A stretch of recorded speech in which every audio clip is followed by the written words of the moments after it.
출애굽기는 이스라엘 백성이 탈출한 이야기이죠.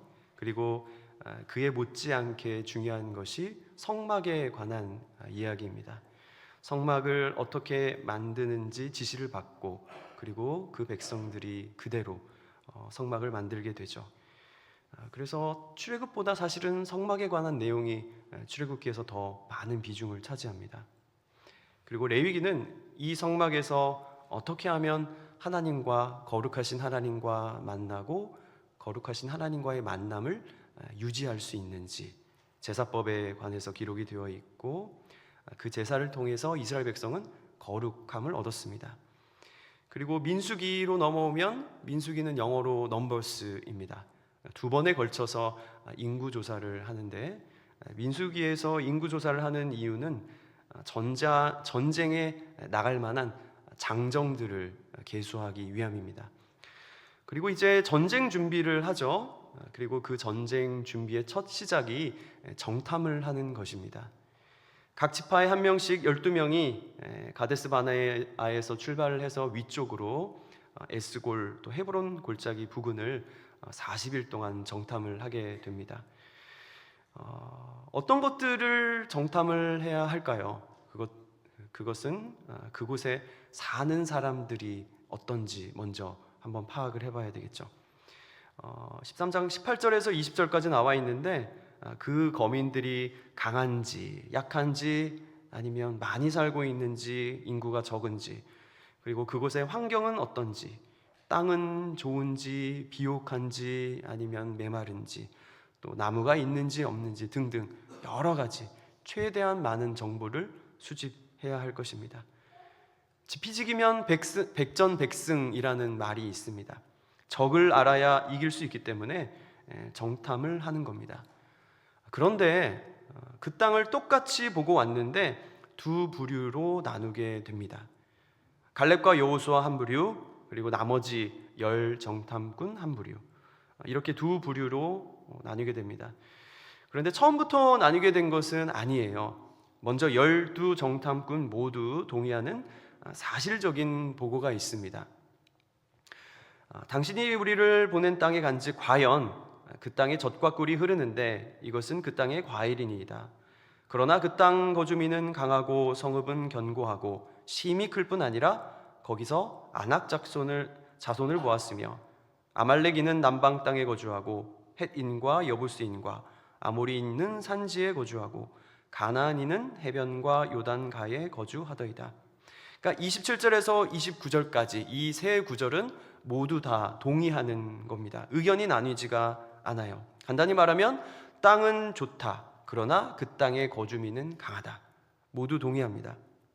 땅은 좋고 젖과 꿀이 흐르지만 그 땅의 거주민들은 강하다. 그리고 성읍은 심히 견고하고 크고 거인들도 있더라. 여기까지는 의견이 나뉘지가 않습니다. 객관적인 사실이죠. 여호수아와 갈렙도 그 땅 주민은 강하더라는 것을 동의하는 바입니다.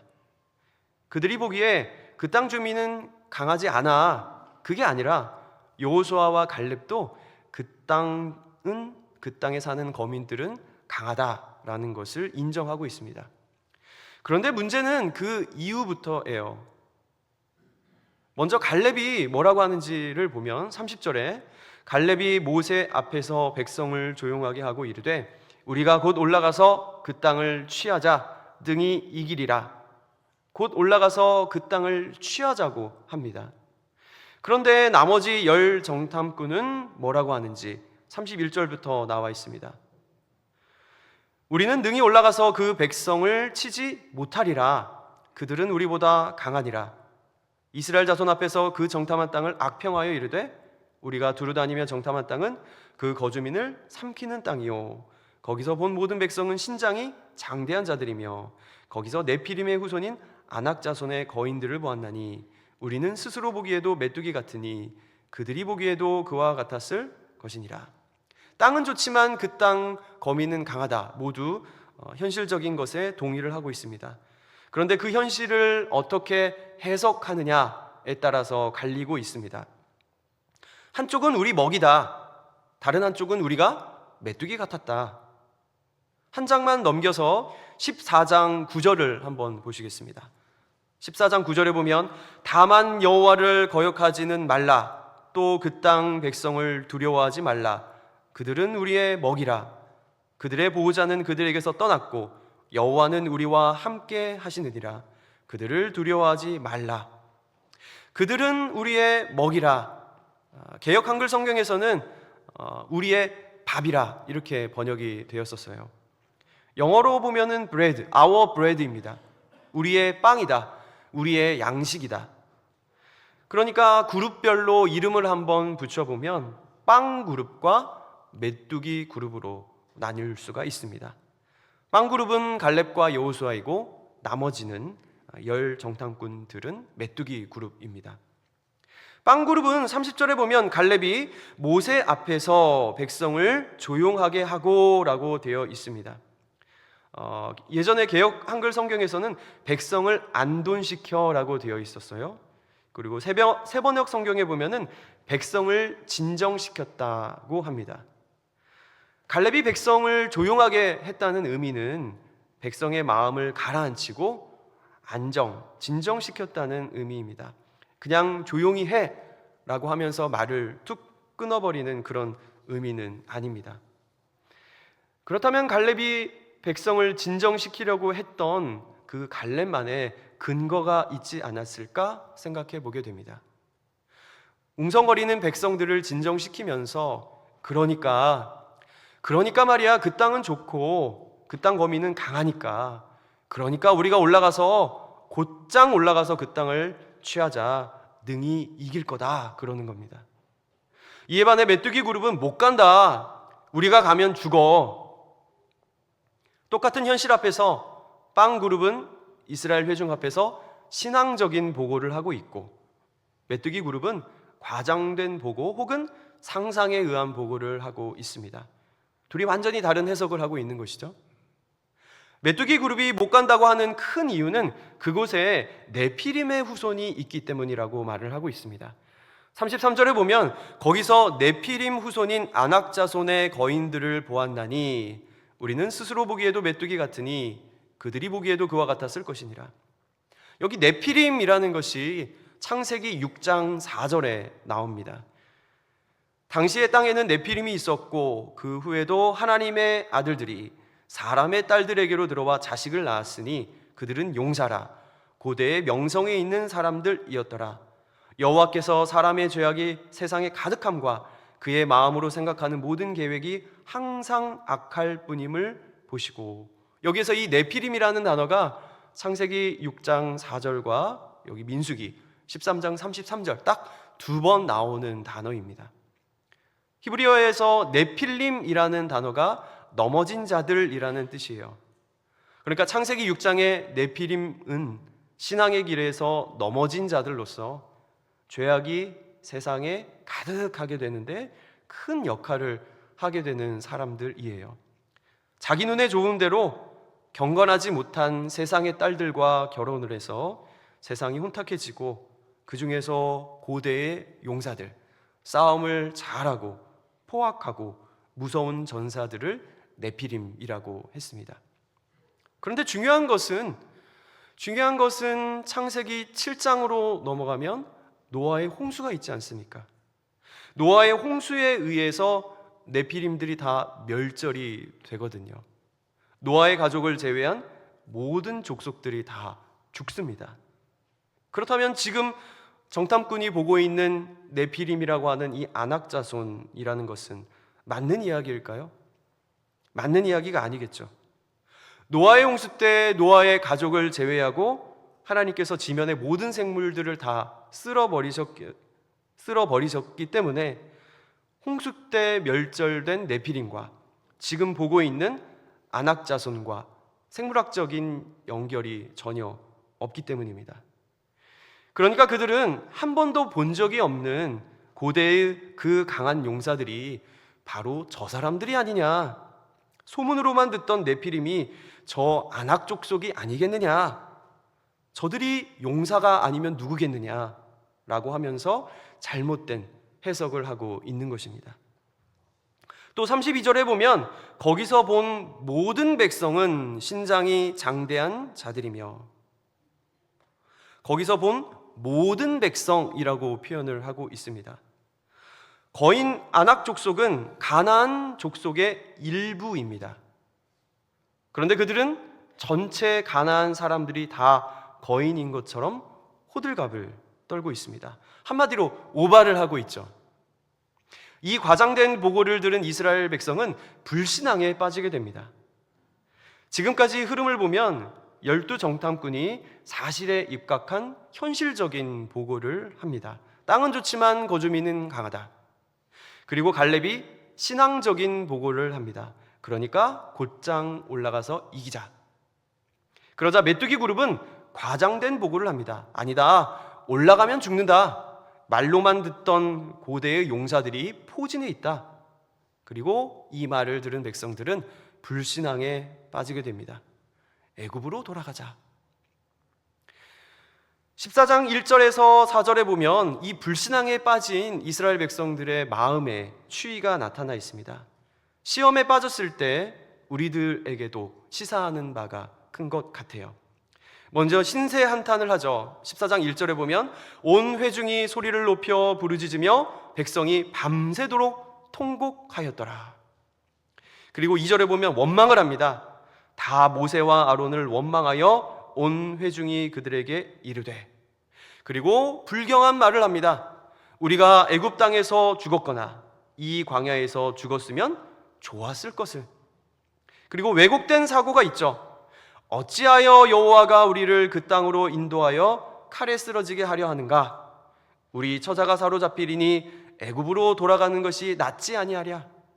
그리고 끝으로 주도적으로 악을 계획하고 실행에 옮깁니다. 이에 서로 말하되 우리가 한 지휘관을 세우고 애굽으로 돌아가자. 신세 한탄, 밤새 통곡을 하는 것이죠.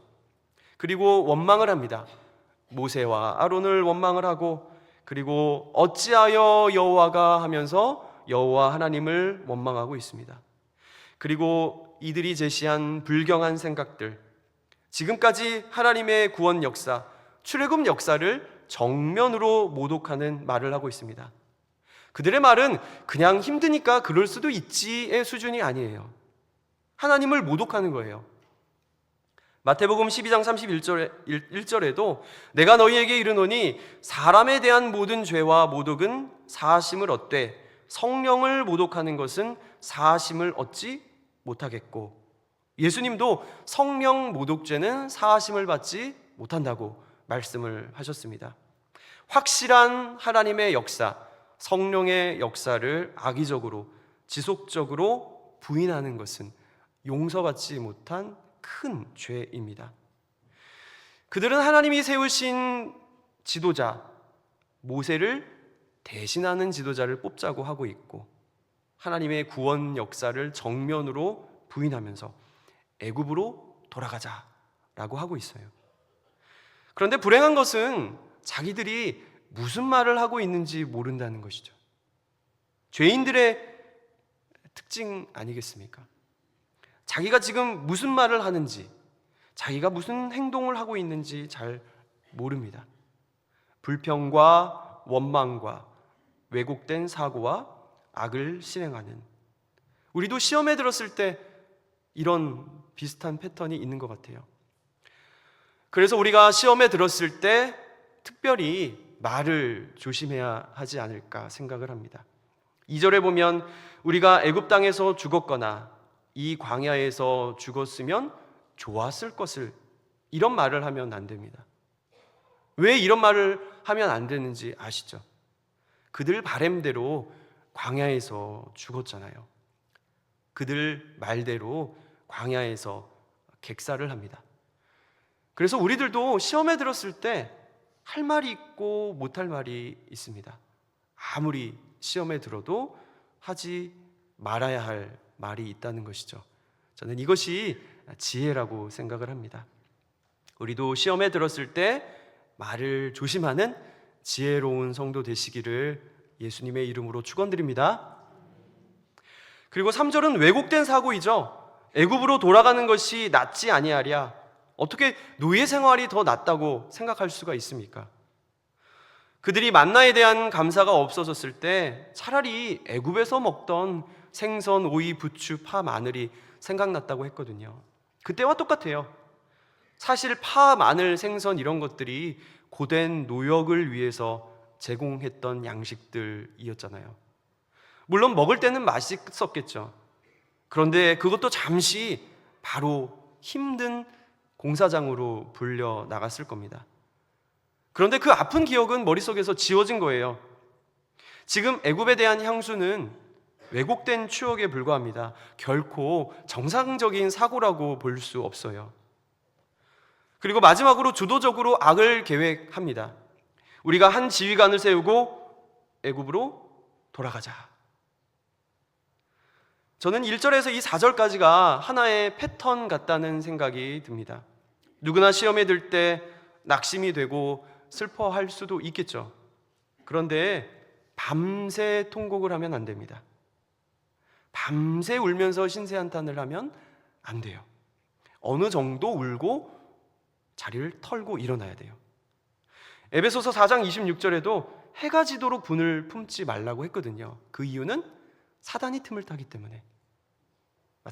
마찬가지로 우는 것도 적당히 울고 털고 일어나야 합니다. 그리고 처음부터 두 부류로 나뉘게 된 것은 아니었음을 살펴보았어요. 땅은 좋지만 그 땅 거민은 강하다. 여기에는 이견이 없었습니다. 이후에 어째서 두 부류로 나뉘게 되었습니까? 어떤 차이가 있습니까? 14장 24절에 실마리가 있습니다. 우리 자막을 보시고 우리 다 같이 한 목소리로 읽어보겠습니다. 시작. 그러나 내 종 갈렙은 그 마음이 달라서 나를 온전히 따랐은즉 그가 갔던 땅으로 내가 그를 인도하여 드리리니 그의 자손이 그 땅을 차지하리라. 그 마음이 달랐다. 여기서 마음이라는 것은 믿음 아니겠습니까? 똑같은 현실이지만 해석을 어떻게 하느냐에 따라서 하늘과 땅만큼의 차이가 벌어지는 것입니다. 하나님께서 아브라함과 이스라엘 백성에게 해주신 약속 때문에 가나안 땅에 들어가게 되는 거잖아요. 내가 너와 내 후손에게 가나안 온 땅을 주어 영원한 기업이 되게 하겠다. 나는 너의 하나님이다. 아브라함에게 하신 약속입니다. 그리고 또 모세에게도 이런 말씀을 하시거든요. 출애굽기 6장 4절 가나안 땅 그들에게 주기로 그들과 언약하였다라고 말씀을 하고 있습니다. 그러니까 어떤 마음이냐면 이 하나님 언약에 대한 믿는 마음이 있는 갈렙과 여호수아는 그들과 다를 수밖에 없는 것이죠. 약속을 소유한 사람과 약속이 없는 사람은 완전히 다른 사람입니다. 똑같이 포로 수용소에 갇혀 있는데 이쪽 방에는 라디오가 있어요. 그래서 그 라디오에서 내일이면 우리 아군이 너희를 반드시 구하러 갈 것이다 라는 약속의 메시지를 듣고 있습니다. 그런데 다른 방에서는 라디오 같은 게 없어요. 아무 소식을 들을 수 없는 거예요. 현실은 똑같은데 약속을 들은 방과 약속을 듣지 못한 방은 완전히 다른 사람들이라고 말할 수 있을 겁니다. 하나님의 약속이 그 심령에 있는 갈렙과 여호수아는 거인들을 먹잇감으로 받고 나머지는 자기 스스로를 메뚜기로 받습니다. 다시 말하면 자기를 그들의 먹잇감으로 싸우기도 전에 갖다 바친 겁니다. 33절에 보면 거기서 네피림의 후손인 아낙 자손의 거인들을 보았나니 우리는 스스로 보기에도 메뚜기 같으니 그들이 보기에도 그와 같았을 것이니라. 그들이 보기에도 그와 같았을 것이니라. 이게 무슨 말입니까? 자기들이 무슨 아낙 자손의 머릿속에 들어갔다 나왔습니까? 그들이 우리가 볼 때, 그들도 우리를 볼 때 메뚜기로 봤을 거야 그러고 있는 거예요. 우리는 거기 가봤자 거인들의 먹잇감이야 라고 우리 스스로 생각하는 것은 그나마 두려우니까 이해를 할 수도 있겠죠. 그런데 그들도 우리를 먹잇감으로 볼 거야, 그들도 우리를 메뚜기로 볼 거야 라고 하는 말은 정말 기가 막히는 말입니다. 그들은 무슨 자존심도 없고 그들이 보기에 우리도 메뚜기야. 이게 무슨 말입니까? 우리도 삶 가운데 거인들을 만나게 될 겁니다. 경제적인 문제와 또 관계적인 문제, 건강과 자녀와 또 진로와 취업 등 우리를 압도하는 거인을 만나게 됩니다. 그런데 그들이 착각했듯이 우리도 착각할 수 있습니다. 어떤 거인이라도 하나님보다는 작습니다. 우리도 착각할 수 있어요. 지금 내 눈앞에 있는 거대한 거인은 나를 압도하면서 숨을 못 쉬게 하는 두려운 존재겠지만 제 아무리 큰 거인도 우리 하나님보다는 작아요. 그리고 그들도 착각했지만 그게 전부는 아닙니다. 일부입니다. 가나안 족속의 일부가 아낙 자손일 뿐입니다. 침소봉대하면 안 돼요. 우리가 지금 맞닥뜨리고 있는 거인은 일부입니다. 그리고 그들 앞에서 우리 스스로 메뚜기가 되면 안 됩니다. 잘못된 해석을 하면 안 돼요. 똑같은 사실을 보고도 어떻게 해석을 하는지가 중요합니다. 메뚜기 그룹은 눈에 보이는 거인이라는 사실에 압도당했습니다. 자기 스스로를 메뚜기라고 여겼고 심지어 그들 눈에도 우리가 메뚜기로 보였을 거다 그러고 있습니다. 왜곡된 생각과 믿음으로 자기 자신을 더 작게 만들며 그 결과는 절망뿐이었습니다. 그런데 빵그룹은 어떻습니까? 똑같은 사실이지만 그들은 믿음을 가지고 다른 마음을 가지고 해석을 했죠. 그들은 우리의 빵이다, 우리의 먹잇감이다. 문제보다 크신 하나님, 우리는 하나님의 언약을 가진 언약 백성으로 가나안 땅에 반드시 가게 될 것인데 이 약속을 믿고 지금의 상황을 해석할 것인지, 아니면 약속이 없는 사람처럼 메마른 광야에서 메뚜기처럼 초라하고 외롭게 죽을 날만 기다리고 있을 것인지 우리는 선택을 해야 할 것입니다. 그 땅 백성을 두려워하지 말라. 그들은 우리의 먹이라. 그들의 보호자는 그들에게서 떠났고 여호와는 우리와 함께 하시느니라. 고난 가운데 우리와 함께 하신다는 하나님의 약속처럼 큰 힘이 되는 말씀이 어디 있습니까? 성도 여러분, 하나님의 약속을 소유한 우리 충신 성도 여러분, 이 사실을 꼭 기억하시기 바랍니다. 우리의 마음은 약하지만 주님의 약속이 있기 때문에 우리는 세상 사람들과 구별된 자들입니다. 두려워 말라, 내가 너와 함께함이라. 놀라지 말라, 나는 내 하나님이 됨이라 말씀하셨습니다. 이 놀라운 약속의 말씀이 저와 여러분의 심령에, 마음에 살아 숨쉬기 원합니다. 약속이 있으면 다른 사람입니다. 오늘 말씀을 통하여 배웠듯이 약속이 있으면 마음이 다르고 마음이 다르면 생각과 행동이 다릅니다. 충신교회 성도 여러분, 세상과 구별된 마음이 다른 자, 하나님의 약속을 소유한 복된 성도 되시기를 예수님의 이름으로 축원드립니다. 아멘. 기도하겠습니다. 하나님 아버지, 저희들은 주님의 말씀과 약속을 소유한 주님의 자녀들입니다. 우리들은 연약하지만 주님의 약속이 있기에 우리는 담대할 수 있습니다. 내가 너와 함께함이라, 나는 너의 하나님이 됨이라. 이 약속이 우리 마음 가운데 온전하게 거하게 하여 주시옵소서. 예수님의 이름으로 기도합니다. 아멘.